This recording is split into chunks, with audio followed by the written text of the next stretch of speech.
সবাইকে স্বাগত। এবারের আমাদের ভ্রমণটা ছিল বরগুনায়।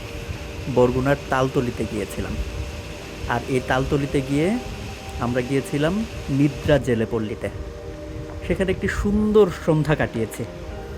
আমরা যদিও বিকেলে গিয়েছিলাম, কিন্তু সেখানে বৃষ্টির কারণে এই নিদ্রাপল্লীতে যেতে যেতে আমাদের সন্ধ্যা হয়ে যায়।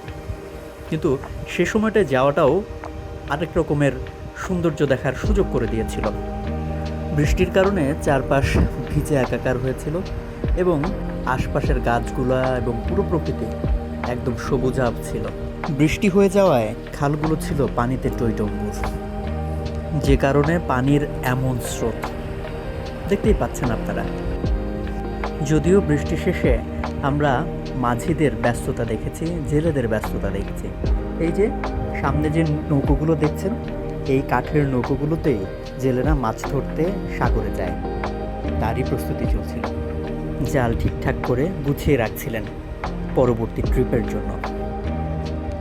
আজ এই পর্যন্তই। সবাই ভালো থাকবেন। আল্লাহ হাফেজ।